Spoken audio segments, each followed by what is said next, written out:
వీక్షకులకు స్వాగతం. నమస్కారం. నాడు వైఎస్ రాజశేఖర రెడ్డి, మొన్న జగన్మోహన్ రెడ్డి, టీటీడీ తిరుమల తిరుపతి దేవస్థానానికి వాళ్ళిద్దరూ చేసిన అన్యాయం, దుర్మార్గం ఎవరో చేసి ఉండరు, కనివిని ఎరగం. అన్ని దారుణాలు, అన్ని ద్రోహాలు, అన్ని అరాచకాలు చేశారు వాళ్ళు టీటీడీ విషయంలో. నాడు వైఎస్ రాజశేఖర రెడ్డి టీటీడీ 7 కొండలు కాదు 2 కొండలకే పరిమితం అంటూ ఒక జీవో ఇచ్చాడు. ఆ తర్వాత హిందూ సంఘాలు, మఠాధిపతులు గొడవ చేసి, ధర్నాలు చేసి తిరుపతిని దిగ్బంధిస్తామంటే భయపడి 746, 747 జీవోలు ఇచ్చాడు. మళ్ళీ అసలు ఈ జీవోలు గోలేంటి, ఈ జీవోల మీద చంద్రబాబు నాయుడు గారి స్పందన ఏంటి, నాడు జరిగిన అరాచకాలు ఏంటి, నేడు జరుగుతున్న ఘోరాలేంటి తెలిసిన ప్రయత్నం చేద్దాం. విశ్లేషించడానికి, వివరించడానికి మనతో పాటు ఉన్నారు సీనియర్ జర్నలిస్ట్ సత్యమూర్తి గారు. వారిని అడిగి మరిన్ని విశేషాలు తెలుసుకుందాం. సార్ నమస్తే. నమస్కారం అండి. సార్, 338 జీవో దగ్గర నుంచి 746, 747 జీవోల వరకు రాజశేఖర రెడ్డి పాత్ర, ఆ తర్వాత చంద్రబాబు నాయుడు గారు వాటి గురించి మాట్లాడటం, మొన్న జగన్మోహన్ రెడ్డి చేసిన దారుణాలు, వీటిని ఎట్లా విశ్లేషిస్తారు సార్? ఇది చాలా పెద్ద సబ్జెక్ట్ అండి. కొంచెం మీరు నాకు సమయం ఇస్తే నేను ఆనాడు జరిగిన పరిణామాలన్నీ చెప్పడానికి ప్రయత్నం చేస్తాను. దయచేసి అందరూ అర్థం చేసుకోవాల్సిన విషయం ఏంటంటే, as a matter of fact ఏం జరిగిందో నేను చెప్తాను. As a matter of fact దాన్ని బట్టి మీరు మీకు కావాల్సిన విశ్లేషణలు మీరు చేసుకోవచ్చు. ఏం జరిగింది ఇక్కడ? మెయిన్గా 2004లో వైఎస్ రాజశేఖర్ రెడ్డి అధికారంలోకి వచ్చిన తర్వాత ఈ తిరుమల తిరుపతి దేవస్థానాలకి దానికి సంబంధించి ఒక జీవో రిలీజ్ చేశాడు. ఆ జీవో నెంబర్ 338. ఆ జీవో 16 సెప్టెంబర్ 2005లో రిలీజ్ అయింది. 16 సెప్టెంబర్ 2005లో రాజశేఖర్ రెడ్డి ముఖ్యమంత్రి అయిన తర్వాత ఇచ్చిన జీవో ఇది. ఈ జీవోలో ఏముంది అంటే, మొత్తం తిరుమల టౌన్షిప్ అని పెడదాము. ఆ టౌన్షిప్ అని పెట్టి ఈ తిరుమల తిరుపతి దేవస్థానం పరిధిని కుదించి వేస్తూ జీవో, అది 338 జీవో, సెప్టెంబర్ 16, 2005 వచ్చిన జీవోని ఆ ఏరియాని కుదిస్తూ, అంటే 7 కొండలు కాదు 2 కొండలే అంటూ ఆయన చేసిన వ్యాఖ్యలు అలాడు. ఆ 2 కొండల దానికి సంబంధించి, అంటే తిరుమల దీనికి అంటే ఆ దివ్యక్షేత్రానికి 7 కొండలు కాదు, అవసరం లేదు ఈ 2 కొండలకే అని చెప్పి 2005 సెప్టెంబర్ 16వ తారీఖు 338వ జీవోని రాజశేఖర్ రెడ్డి ఇచ్చాడు. ఈ GO MS number 338 dated 16/9/2005. The area under the control of Tirumala Tirupati Devasthanam was declared as a township area of religious importance, which includes the Ghat Road pathways leading to Tirumala Hills, pathways leading to Tirthams, motorable road from Tirumala to Papa Vinasanam, pathway leading from Balapalli to Tirumala, from the beginning of Chittoor district border, the road from the municipal boundary to Kapila Tirtham, the area lying within a distance of 30 meters on either side of each of the above routes from the center of the route, and the area with the radius of 300 meters from each of the Tirthams. ఇదైతే మీరు నేను రాసింది కాదు కదా, అప్పుడు జీవోలో ఆయన స్పష్టంగా రాపిచ్చింది. రాజశేఖర్ రెడ్డి ఇష్యూ చేసిన జీవోలో ఉన్నది. అంటే తిరుమల తిరుపతి దేవస్థానాలకి హద్దులు నిర్ణయించాడు రాజశేఖర్ రెడ్డి. ఈ హద్దులు కూడా ఎట్లా నిర్ణయించాడో నేను మీకు క్లియర్ కట్గా చదివి వినిపించాను. ఇది మొత్తం ఏంటి అంటే, ఆ 2 కొండలు పైన ఉన్న 2 కొండలు, ఆ 2 కొండలకి వెళ్ళే రోడ్లు మాత్రమే వెంకటేశ్వర స్వామివి, ఇవి వేరే వాళ్ళవి కాదు. మిగిలిన కొండలన్నీ నావి, నా గవర్నమెంట్వి. ఆ 2 కొండలు రోడ్డు మాత్రమే వెంకటేశ్వర స్వామివి, మిగిలిన కొండలన్నీ నావి అని రాజశేఖర్ రెడ్డి ఆ రోజున ఇచ్చిన జీవో ఎంఎస్ నెంబర్ 338 dated 16/9/2005. ఇది జీవో. ఈ జీవో ఇచ్చిన తర్వాత ఇది 2005లో వచ్చింది. రాజశేఖర్ రెడ్డి కానీ జగన్మోహన్ రెడ్డి కానీ జీవోలు ఇచ్చిన తర్వాత వాటిని తొక్కి పెడతారు, బయట పడనివ్వరు, బయట కనపడవు, ఎవరికి తెలియవు. ఆ జీవో బయటికి రావాలి అంటే టైం పడుతుంది. ఈ 2005లో ఇచ్చిన జీవో 2007లో బయటకు వచ్చింది. 2007లో ఈ దొంగ జీవో విషయం బయటకు వచ్చింది. బయటకు వచ్చి రాజశేఖర్ రెడ్డి తిరుపతిని కుదిస్తున్నాడు, తిరుపతి అంటే దేవదేవుడికి ఆంక్షలు పెడుతున్నాడని చెప్పి మొత్తం దేశవ్యాప్తంగా ఆందోళనలు జరిగినాయి. ఒక్క చోట రెండు చోట్ల కాదు. వెంకటేశ్వర స్వామి వాస్తవంగా ఎన్టీ రామారావు టైంలో ఎన్టీ రామారావు ముఖ్యమంత్రి అయినప్పుడు చల్లాకొండ కమిషన్ వేసి తిరుమల తిరుపతి అంటే కొండ పైన కొండ కింద ఈ రెండిటిని కలిపి వాటికన్ సిటీ తరహాలో అటానమస్ గా తయారు చేద్దాము అని చెప్పి ఎన్టీ రామారావు ఆలోచించాడు. తిరుపతి మొత్తం కూడా, తిరుపతి కూడా దివ్య పుణ్యక్షేత్రమే, తిరుమల ఒక్కటే కాదు. అంటే వెంకటేశ్వర స్వామి పాదాల దగ్గర ఉండేది తిరుపతి, కింద అలవేలు మంగమ్మ ఉంటుంది, గోవిందరాజ స్వామి టెంపుల్ ఉంటుంది. అందుకని ఈ మొత్తాన్ని కూడా వాటికన్ సిటీ తరహాలో స్వతంత్రంగా వాళ్ళ పాలన వాళ్ళు చేసుకునే విధంగా చేద్దాము అని చెప్పి ఎన్టీ రామారావు ముఖ్యమంత్రిగా ఉన్నప్పుడు ఒక నిర్ణయం మీద ఒక చర్చ, చాలా కసరత్తు జరిగింది. చల్లాకొండ కమిషన్ని వేసి ఈ మిరాసీదారులు, ఈ అర్చకులకి అనువంశిక అర్చకులు ఉండేవాళ్ళు, అంటే వంశ పారంపర్యంగా వాళ్లే అర్చకులు ఉండేవాళ్ళు, మిరాసీదారులు ఉండేవి, మఠాలుండేవి. ఇటువంటి మొత్తం ఈ క్లమ్జీగా ఉన్న వాటిని ఆ చిక్కుముడులు విడదీసి దేనికి దానికి బౌండరీస్ పెట్టారు. ఎందుకు అంటే వెంకటేశ్వర స్వామి మీద అప్పటి వరకు ఈ కొన్ని మఠాల వాళ్ళకి, అందులో పనిచేసే అర్చకులకి తిరుగులేని అధికారాలు ఉండేవి. వెంకటేశ్వర స్వామి మీద మానవ మాతృలకి అధికారాలు ఉండటం ఏంటి, అలా ఉండకూడదు కదా అని ఆలోచించి ఆ రోజు తీసుకున్న నిర్ణయాలు. ఆ సమయంలోనే వాటికన్ సిటీ తరహాలో స్వతంత్రంగా వాళ్ళ పాలన వాళ్లే చేసుకునేలాగా ఒక చట్టాన్ని తీసుకొద్దామని ఆనాడు ఎన్టీ రామారావు ప్రయత్నం చేశాడు. వివిధ కారణాల వల్ల అది సాధ్యం కాలేదు. రాజశేఖర్ రెడ్డి అధికారంలోకి వచ్చిన తర్వాత 2005లో 338 జీవో తీసుకొచ్చి వెంకటేశ్వర స్వామి చుట్టూ గీత గీశాడు, గీత గీసి మిగతాదంతా తిరుమల టౌన్షిప్ అన్నట్టు పేరు పెట్టి బిల్డప్ చేసి ఏదో చేయబోయాడు. దాన్ని అది కూడా చెప్తా మీకు. అంటే వెంకటేశ్వర స్వామి గీత గీసి, స్వామి నువ్వు ఇది దాటి రావటానికి వీల్లేదు అని వెంకటేశ్వర స్వామికి వార్నింగ్ ఇచ్చాడు. జీవో ఇవ్వటం అంటే అర్థం అదే కదా, ఫెన్సింగ్ వేసాడు. ఆయనకి ఫెన్సింగ్ వేసి నువ్వు ఇక్కడికి అది దాటి రావటానికి వీల్లేదని చెప్పే అటువంటి దారుణమైన ప్రయత్నాన్ని సాహసమే చేశాడు. ఆ తర్వాత ఈ హిందూ మత సంఘాలు, అంటే రామబ్రహ్మ గారు మీకు ఇక్కడ ఇంకొక విషయం మీకు గుర్తు చేయాలి. ఇప్పుడున్నంత హిందూ చైతన్యం అప్పట్లో లేదు. అప్పట్లో కాంగ్రెస్ ప్రభుత్వ హయాంలో ముస్లిమ్స్ అపీజ్మెంట్ పాలసీ బలంగా నడిచేది. అంటే ముస్లిమ్స్ ఏం కోరుకుంటే అది జరిగేది, హిందువులు ఏం కోరుకున్నా జరిగేది కాదు.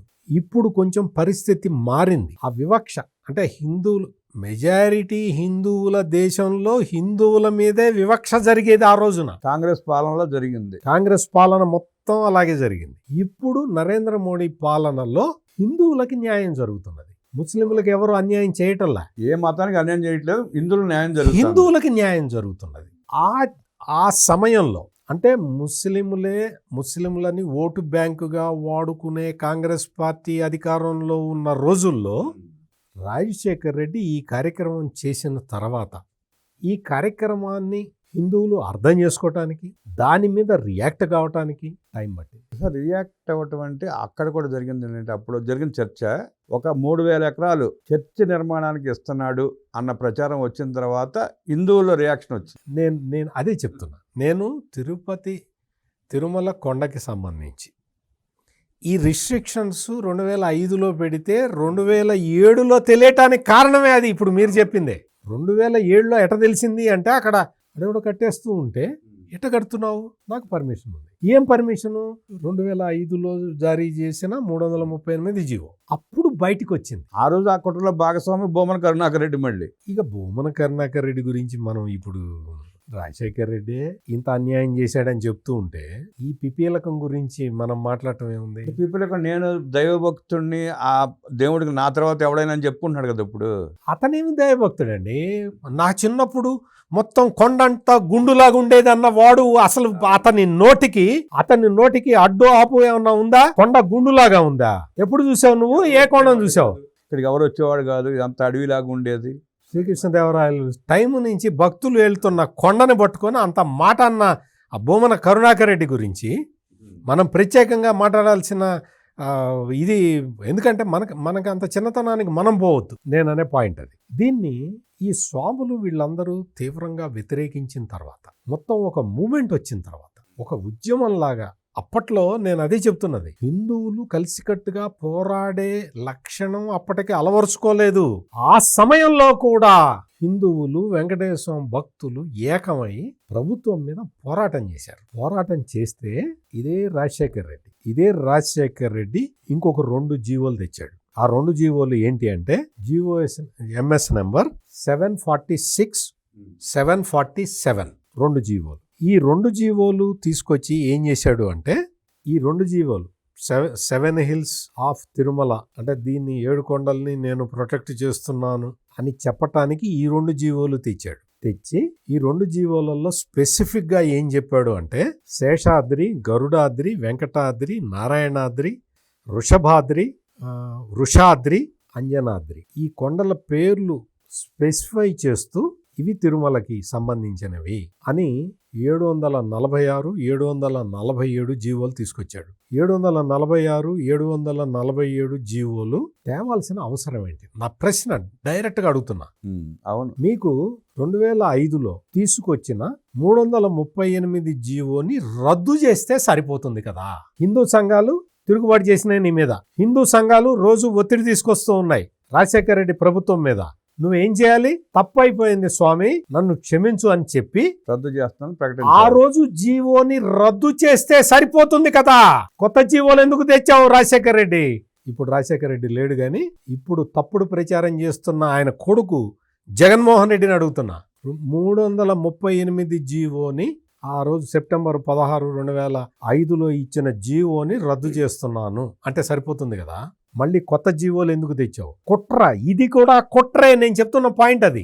ఈ 2 జీవోల్ని తీసుకొచ్చి తిరుమల దివ్యక్షేత్రం అనే పేరు పెట్టాడు. మళ్ళీ అక్కడ కూడా పరిమితం చేశాడు. ఎగ్జాక్ట్లీ, తిరుమల దివ్యక్షేత్రం అని పరిమితం చేస్తూ ఈ 2 జీవోల్ని రిలీజ్ చేశాడు. ఈ 2 అంటే వెంకటేశ్వర స్వామికి బౌండరీలు గీద్దాము అన్న ఆలోచనతోటి ఆనాడు రాజశేఖర రెడ్డి, ఈనాడు జగన్మోహన్ రెడ్డి కృత నిశ్చయంతోటే ఉన్నారు. నాకు బాగా గుర్తు సార్, అది అప్పుడు అసెంబ్లీ జరుగుతూ ఉంది. రాజశేఖర రెడ్డి గారి మరణానికి ముందు 1 రోజు 2 రోజుల ముందు సాయంకాలం 5 తర్వాత చంద్రబాబు నాయుడు గారు చాలా ఆవేశంగా మాట్లాడాడు దీని మీద.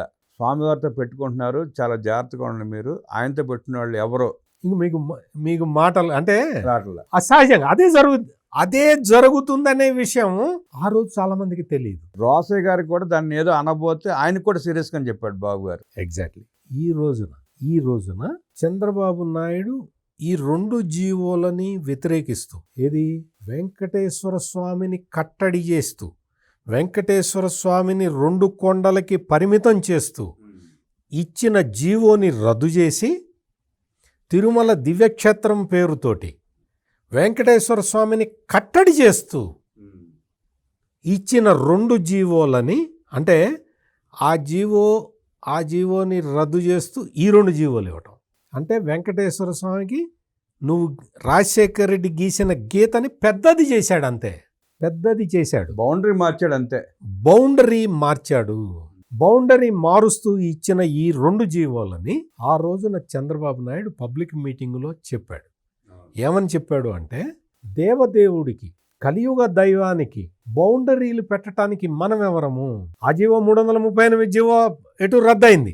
ఈ 2 జీవోలు కూడా వద్దు, దీన్ని రద్దు చేస్తాను, నేను అధికారంలోకి రాగానే రద్దు చేస్తాను, దేవదేవుడికి పరిమితులు పెట్టడానికి వీల్లేదు అని చంద్రబాబు నాయుడు చెబితే ఈ జగన్మోహన్ రెడ్డి కుట్రపూరితంగా ఆ రోజు చంద్రబాబు నాయుడు ఎన్నికల సమయంలో మాట్లాడిన మాటల్ని కట్ చేసి ఈ 746, 747 జీవోలని ఈ మొత్తం 7 కొండల్ని వెంకటేశ్వర పరిధిలోకి తీసుకొచ్చే జీవోలని రాజశేఖర్ రెడ్డి ఇచ్చినట్టు చంద్రబాబు నాయుడు వాటిని రద్దు చేస్తున్నట్టు దుర్మార్గమైన, నీచమైన, నికృష్టమైన ప్రచారాన్ని చేస్తున్నారు రామబ్రహ్మం గారు. నువ్వు 746, 747 జీవోలని రాజశేఖర్ రెడ్డి ఎందుకు ఇచ్చాడో చెప్పవు. అర్ధ సత్యాలతోటి అబద్ధాలు కలిపి ప్రచారం చేసే అలవాటు ఈ జగన్మోహన్ రెడ్డికి ఉంది కాబట్టి 746 747 జీవోలని రాజశేఖర రెడ్డి ఎందుకు ఇచ్చాడు అనే విషయం చెప్పగలవా జగన్మోహన్ రెడ్డి? చెప్పలేడు. 746 747 జీవోలు 338 జీవోని రద్దు చేస్తూ ఇచ్చినవి కాదా? నువ్వు ఆ రోజున గవర్నమెంట్ లో ఉన్నది మీ నాన్న రాజశేఖర రెడ్డే కదా. ఈ 2 జీవోలు వచ్చినప్పుడు కూడా అధికారంలో ఉన్నది మీ నాన్నే కదా. మరి ఈ 2 జీవోలు ఎందుకు ఇచ్చాడు? ఈ 2 జీవోలు ఎందుకు ఇచ్చాడంటే ఆ రోజు ఆ జీవో ఇచ్చాడు కాబట్టి, ఆ జీవో మీద హిందూ సంఘాలు ఉతికి ఆరేసినాయి కాబట్టి, ఆ తను చేసిన తప్పుని సరిదిద్దుకోవటానికి గీత పెద్దది చేశాడు. వెంకటేశ్వర స్వామి చుట్టూ ఉన్న గీతని పెద్దది చేశాడు. పెద్దది చెయ్యటమా చిన్నది చెయ్యటమా కాదు, నువ్వెవడివి వెంకటేశ్వర స్వామికి పరిధి నిర్ణయించడానికి? అది చంద్రబాబు నాయుడు గారి ఆర్గ్యుమెంట్.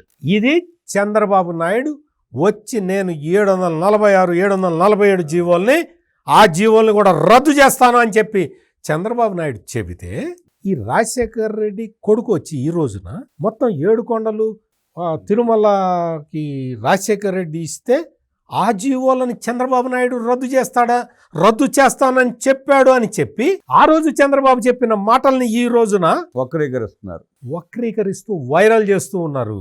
చెత్త విధాలా మీరు ప్రయత్నం చేసుకోండి. ఎవడో ఒకడు ఉంటాడు కదా నాలాగా ప్రశ్నించేవాడు, 338 జీవో ఎవడు తెచ్చాడు అని అడిగేవాడు ఉంటాడు కదా. 338 జీవోని రద్దు చేసాక 746 747 జీవోలు ఎందుకు తెచ్చావు అని అడిగేవాడు కూడా ఉంటాడు కదా. ఇవన్నీ కాదు, మనకి ఎంతసేపటికి వెంకటేశ్వర స్వామిని అడ్డం పెట్టుకొని రాజకీయం అన్ని జీవోలు తీసుకొచ్చాడు. ఏమైనాడు రాజశేఖర్ రెడ్డి అంటే? మీకు ఇందాక మీరు మాట్లాడటానికి నాకు మాట రాలేదు సార్, చెప్పలేదు. రాలేదు. మనం అంత కుసంస్కారులం కాదు. మనం వెంకటేశ్వర స్వామి భక్తులం. మనం హిందూ ధర్మాన్ని నమ్మి అనుసరించే వ్యక్తులం. అంతే తప్ప వేరే మతాన్ని, వేరే దేవుణ్ణి, వేరే మతానికి చెందిన వ్యక్తుల్ని ద్వేషించే వాళ్ళం కాదు. కాబట్టి మనం ఆ మాట మాట్లాడలేకపోతున్నాం. రామబ్రహ్మ గారు, మనం ఆ మాట మాట్లాడలేం. ఎందుకు అంటే పరమత సహనం మన రక్తంలోనే ఉన్నది. కానీ మనకి ఉన్నది రక్తమే కదా. ఆ రక్తం అప్పుడప్పుడు రాజశేఖర రెడ్డి 2 కొండలే అంటే మరుగుతుంది కదా. మరిగినప్పుడు ప్రతాపం చూపిస్తే ఇంకో 2 కొండలు ఇచ్చి గీతని పెద్దది చేశాడు కదా.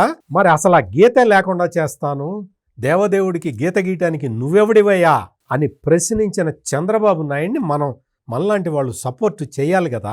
సపోర్ట్ చేయాలి, ఆయన మాట్లాడింది కరెక్ట్ అని చెప్పి నిరూపించాలి. నేను జీవో నెంబర్లతో సహా చెప్పా, డేట్లతో సహా చెప్పా, జీవోల్లో ఏముందో చెప్పా. తిరుమల పుణ్యక్షేత్రం అని నువ్వెవడివా చెప్పటానికి? తిరుమల పుణ్యక్షేత్రం అంటే తిరుమల పుణ్యక్షేత్రం నువ్వు చెప్తే కానీ, నువ్వు జీవో ఇస్తే కానీ తిరుమల పుణ్యక్షేత్రం కాదా రాజశేఖర రెడ్డి? సార్, చంద్రబాబు నాయుడు గారు ఆ రోజు అసెంబ్లీలో మాట్లాడుతూనే కాకుండా గుంటూరు జిల్లాలో నర్సాపేట అనుకుంటా క్రిస్మస్ రోజున క్రైస్తవులు ఆహ్వానిస్తే వెళ్ళి ఆ సభలో కూడా ఇదే మాట్లాడాడు ఆయన. చంద్రబాబు నాయుడికి దాపరికం ఉండదు. ఏ మతం దగ్గరికి వాళ్ళకి వెళ్ళి ఆ మతం కబుర్లు చెప్పే అలవాటు ఆయనకి లేదు. జగన్మోహన్ రెడ్డి 3 రాజధానుల సిద్ధాంతాన్ని తీసుకొచ్చినప్పుడు కూడా చంద్రబాబు నాయుడు రాయలసీమ వెళ్ళి అమరావతి రాజధాని అని చెప్పాడు, ఉత్తరాంధ్ర వెళ్ళి కూడా అమరావతి రాజధాని అని చెప్పాడు, సెంట్రల్ ఆంధ్రాకి వచ్చి కూడా అమరావతి రాజధాని అని చెప్పాడు. జగన్మోహన్ రెడ్డి ఏం చెప్పాడు? కర్నూలు వెళ్ళేమో న్యాయ రాజధాని నీకు అని చెప్పాడు, వైజాగ్ వెళ్ళి కార్యనిర్వాహక రాజధాని నీకు అని చెప్పాడు. రెండిట్లో ఒకటి కూడా చేయలేకపోయాడు. మళ్ళీ ఏది చేయలేకపోయాడు. అంటే నువ్వు ఏ మతం మీటింగ్కి వెళ్ళినా నువ్వు నమ్మిన దాన్నే చెప్తావు. అది చంద్రబాబు నాయుడు లక్షణం. మీకు చాలా మంది ఇంకొక పాయింట్ మీకు గుర్తు చేస్తాను రామబ్రహ్మం గారు. ఉమ్మడి ఆంధ్రప్రదేశ్ చూసుకుంటే తెలంగాణలో మాదిగలు ఎక్కువ, ఆంధ్రప్రదేశ్లో మాలలు ఎక్కువ. ఎస్సీ వర్గీకరణ చట్టం విషయం వచ్చినప్పుడు ఉమ్మడి ఆంధ్రప్రదేశ్లోనే చంద్రబాబు నాయుడు క్లియర్ కట్గా ఎస్సీ వర్గీకరణ ఉండాలి, ఎస్సీలలోనే కొన్ని కులాలకి అన్యాయం జరుగుతున్నది అన్న సిద్ధాంతానికి కట్టుబడి దేశంలో మొట్టమొదటిసారి ఎస్సీ వర్గీకరణకి అనుకూలంగా చెప్పిన రాజకీయ పార్టీ తెలుగుదేశం పార్టీ. ఆ తర్వాత రాష్ట్రం విడిపోయిన తర్వాత చాలామంది చంద్రబాబు నాయుడికి చెప్పారు, అయ్యా మాదిగలు తెలంగాణలో ఎక్కువ ఉన్నారు, మరి ఇప్పుడు మీరు ఆంధ్రప్రదేశ్కి ముఖ్యమంత్రి, ఇక్కడ మాలలు ఎక్కువ మంది ఉంటారు, మీకు రాజకీయంగా నష్టం జరగచ్చు, మీరు వర్గీకరణ గురించి మీరు పునరాలోచించండి అని చెబితే చంద్రబాబు నాయుడు చాలా స్పష్టంగా చెప్పింది ఏంటి అంటే, నేను ఎస్సీ వర్గీకరణని సపోర్ట్ చేసింది రాజకీయాల కోసం కాదు, సామాజిక న్యాయం కోసం నేను ఎస్సీ వర్గీకరణకి మద్దతు తెలిపాను. సామాజిక న్యాయం జరగాల్సిన అవసరం ఉన్నదా లేదా మీరు చెప్పండి. సామాజిక న్యాయానికి దూరంగా జరిగిపోదామా మీరు చెప్పండి. రాజకీయ అవసరాల కోసం తడవకి మనం మన అభిప్రాయాలు మార్చుకుంటూ పోతే మనది రాజకీయ వ్యవస్థ కాదు. రాజకీయ వ్యవస్థలో ఉన్నాం కాబట్టి మనం చెప్పిన మాటకి కట్టుబడి ఉండాలి.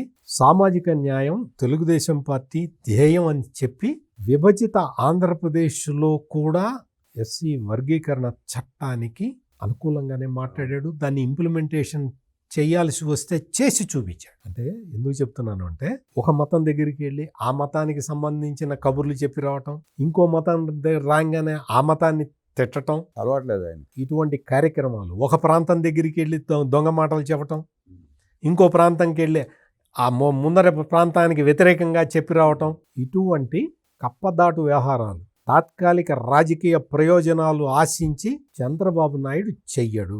ఇప్పటివరకు చెయ్యలేదు, భవిష్యత్తులో కూడా చేసే అవకాశం చేయబోడు కూడా సరే చేయడు. ఈ రోజున జగన్మోహన్ రెడ్డి అవకాశవాద రాజకీయాలతోటి కులాన్ని వాడుకుంటాడు, మతాన్ని వాడుకుంటాడు, ప్రాంతాన్ని వాడుకుంటాడు. తెలంగాణలో కేసీఆర్ ఎట చేశాడో ఆంధ్రలో జగన్ అట చేస్తున్నాడు. తిరుమల తిరుపతి వెంకటేశ్వర స్వామి లడ్డు ప్రసాదాల్లో కెమికల్స్ కలిపి లప్సా అనే ఒక కెమికల్ పదార్థాన్ని డిటర్జెంట్లలో, బాత్రూమ్ క్లీనర్లలో వాడే ఒక పదార్థాన్ని కలిపి అది భక్తులకి పెట్టి ఆ భక్తులకి లడ్డు మీద విశ్వాసం పోయేలాగా చేసి లడ్డు మీద విశ్వాసం పోగొట్టడం ద్వారా హిందూ ధర్మానికి, హిందూ మతానికి ఈ భక్తులందరినీ దూరం చేయాలి అన్న కుట్రతోటి, మత కుట్రతోటి ఎటువంటి పనులు చేశాడో అందరికీ తెలుసు. ఈ రోజున తన నేరం ఎక్కడ మొత్తం బయటపడ్డది. వైవి సుబ్బారెడ్డి ఒప్పుకున్నాడు లడ్డూల్లో వాడిన నెయ్యిలో కల్తీనే ఉంది అని. ఆ బ్లేమ్ నుంచి తప్పించుకోవటానికి హెరిటేజ్ రంగంలో దించాడు. రకరకాల ప్రయత్నాలు. హెరిటేజ్ మీద బురద చల్లాడు, హెరిటేజ్ మీద దారుణమైన వార్తలు రాయించాడు. ఈ రోజున ఢిల్లీ హైకోర్టు స్పష్టమైన ఆదేశాలు ఇస్తే వాటిని పాటించకుండా ఇంకా బురద జల్లుతూనే ఉన్నాడు. ఈ లోపల టైంపాస్ కోసం చంద్రబాబు నాయుడు ఎన్నికల ముందర మాట్లాడిన పాత వీడియోని 2009లో ఎన్నికల క్యాంపెయిన్లో మాట్లాడిన వీడియోని తీసుకొచ్చి వెనక ముందు లేకుండా అటు ఇటు కట్ చేసి ఈ 746, 747 జీవోలు అంటే వెంకటేశ్వర స్వామికి 7 కొండలు ఉన్నాయి అని మా నాన్న చెబితే ఆ 2 జీవోల్ని చంద్రబాబు నాయుడు రద్దు చేస్తున్నాడు అని ఈ రోజున ప్రచారం చేస్తున్న ఈ జగన్మోహన్ రెడ్డి అనుచర గణం, ఈ జగన్మోహన్ రెడ్డి వంది మాగదులు తెలుసుకోవాల్సింది ఏంటి అంటే 746, 747 జీవోలు అసలు ఎందుకు ఇచ్చారా? అసలు ఆ జీవోలు ఇవ్వాల్సిన అవసరం ఏంట్రా? అంటే నాటి పరిస్థితులు ఎవరికి గుర్తుండవు, వాళ్ళకి మోసం చేద్దామని ఉద్దేశం వాళ్ళది. ఆ 2 జీవోలు ఎందుకు ఇచ్చారు? ఆ 2 జీవోలు ఇచ్చిన దానికి మూల కారణం ఏంటి?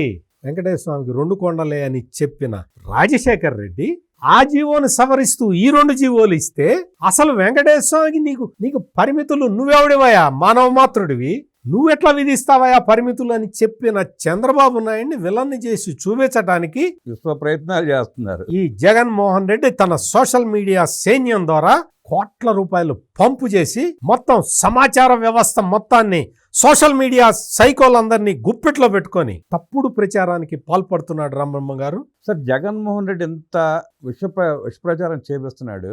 రాజకీయ అవసరం కంటే కూడా వెనకాల ఏదో మాఫియా నడిపిస్తున్న అభిప్రాయం కలుగుతుంది జనాల్లో. మత మాఫియా, మీరు అందులో మొహమాట పడాల్సిన అవసరం అస్సలు లేదు. మత మాఫియా కానీ వాళ్ళని కూడా మోసం చేస్తున్నాడుగా. ఇంకా మరి మోసం చేయడం అలవాటైనోడు బూత్ సామెత గుర్తొచ్చింది కానీ పబ్లిక్ లో చెప్పకూడదు. సో నాడు రాజశేఖర రెడ్డి దగ్గర నుంచి వాళ్ళ జగన్మోహన్ రెడ్డి దాకా స్వామివారి మీద విశ్వాసం ప్రజల్లో కోల్పోతే, భక్తుల్లో కోల్పోతే వాళ్ళని మత మార్పిడులు చేసి ఈ రాష్ట్రాన్ని, దేశాన్ని కూడా హిందూ దేశం కాదు, ఇది మా దేశం అని నిరూపించుకునే ప్రయత్నంలో భాగంగానే తండ్రి కొడుకులు కుట్ర చేస్తున్నారన్న అభిప్రాయం ప్రజల విస్తృతంగా ఉంది వాళ్ళ. అందులో ఎటువంటి సందేహం లేదు. ఆ రోజున రాజశేఖర్ రెడ్డి తన పాపులారిటీ ముసుగులో ఇవన్నీ చేశాడు. తన పాపులారిటీ ముసుగులో పాదయాత్ర చేసి ముఖ్యమంత్రి అయ్యాడు అన్న సానుభూతి ముసుగులో, తను పెద్ద పాపులర్ లీడర్ అన్న ముసుగులో రాజశేఖర్ రెడ్డి ఈ దుష్కృత్యాలన్నీ చేశాడు. ఈ రోజున జగన్మోహన్ రెడ్డి అధికారంలో ఉన్నప్పుడు అధికార బలంతో, ఇప్పుడు ధన బలంతో ఈ పనులన్నీ చేస్తూ ఉన్నాడు. నాకు ఇద్దరికి పెద్ద తేడా ఏం కనపడదు. ఎందుకు అంటే ఆ రోజు రాజశేఖర్ రెడ్డి కనీసం లడ్డు నెయ్యిలో కల్తీ చేయలే. కొండల్ని కుదిచ్చాడు. వెంకటేశ్వర స్వామికి పో నీకు 2 కొండలు చాలు పో అన్నాడు. ఇది అసలు వెంకటేశ్వర స్వామి అస్తిత్వాన్ని దెబ్బతీశాడు ఈ జగన్మోహన్ రెడ్డి. ఆనాడు బ్రిటిషర్లు ఎట్లాగైతే కొంతమంది స్వార్థపరులు పెట్టుకుని సామ్రాజ్యాన్ని స్థాపించుకున్నారో అట్లాగే వాడు జగన్మోహన్ రెడ్డి కొంతమంది హిందూ ద్రోహుల్ని అడ్డం పెట్టుకుని ఈ రాజకీయాలన్నీ చేస్తున్నాడు అనిపిస్తా ఉంది. అంటే ఏ మాటకి ఆ మాట చెప్పుకోవాలి. బ్రిటిష్ వాళ్ళు కూడా వెంకటేశ్వర స్వామి జోలికి ఎవరు భయపడ్డారు. వాళ్ళ బ్రిటిషర్స్ అంటే అందరు క్రిస్టియన్లే కదా, వాళ్ళు వెంకటేశ్వర స్వామి జోలికి పోవాలి. అయ్యా మాకెందుకు ఆ స్వామి దగ్గరికి అని చెప్పి వాళ్ళు దూరంగానే ఉన్నారు. ఈ బ్యాచ్ అంతా కూడా మీరన్నట్టు కొంతమందిని పక్కన పెట్టుకొని చాలా సీనియర్ మోస్ట్ నాయకులు కూడా ఈ జగన్మోహన్ రెడ్డి నీచమైన రాజకీయానికి మరి ఏమి ఆశించి తల వంచుతున్నారో నాకు ఇప్పటికీ అర్థం కావాలి. అక్కడ డబ్బే కనపడుతుంది, ఇంకా అంతకంటే ఏముంది. ఏ డబ్బులు వీళ్ళకి ఏమో కట్టుకుపోయినంత ఉంది. ఒక్కొక్కడికి లక్షల కోట్లు ఉన్న మనుషులు వాళ్ళందరూ. వాడు ఎవడు కూటికి లేని వాడు ఎవడు లేడు. అందరూ మీరు పేర్లు చదివితే పైనుంచి కింద దాకా 1000 కోట్ల పైన తప్ప 1000 కోట్ల కింద కూడా ఎవడు లేడు. అటువంటి వాళ్ళు కూడా ఇంత నీచానికి స్వామి ద్రోహానికి ఎందుకు పాల్పడుతున్నారో నాకు కూడా అర్థం కావట్లేదు రామబ్రహ్మ గారు. వీటన్నిటికీ పరిష్కారం వెంకటేశ్వర స్వామి చెప్పాలి. ఆయన తేల్చాల్సింది సార్ దీన్ని. ఆనాడు రాజశేఖర రెడ్డి 338 జీవో ఇచ్చి ఎలాగైతే స్వామివారికి దోహం చేసే ప్రయత్నం చేశాడో వాటిని సవరించుకోవడానికి మాత్రమే 746, 747 జీవోలు ఇచ్చి స్వామివారికి ఆనాడు పరిమితులు సృష్టిస్తే దాన్ని చంద్రబాబు నాయుడు గారు తీవ్రంగా ఖండించి స్వామివారికి పరిమితులు విధించడానికి నువ్వెవడవయ్యా అంటూ నిలదీసిన నాటి చంద్రబాబు నాయుడు గారు నేడు ఆ జీవో నెంబర్ని చంద్రబాబు నాయుడు గారు మాట్లాడిన చిన్న క్లిప్పును తీసుకుని ఇవాళ జగన్మోహన్ రెడ్డి తన పెయిడ్ మీడియా చేత పేటీఎం గాళ్ళ చేత రాజశేఖర రెడ్డి జీవోలు ఇస్తే చంద్రబాబు నాయుడు రద్దు చేస్తాను అన్నాడని విష ప్రచారం చేస్తున్న విషయాలని, నాటి పరిస్థితుల్ని నేటి తరానికి హిందూ భక్తులకి స్వామివారి భక్తులకి విపులంగా వివరించిన సత్యమూర్తి గారికి ధన్యవాదాలు తెలియజేస్తూ ఈ వీడియోని ప్రతి ఒక్కరూ చూసి షేర్ చేసి 10 మందికి తెలియజేయాల్సిందిగా కోరుకుంటూ నమస్కారం.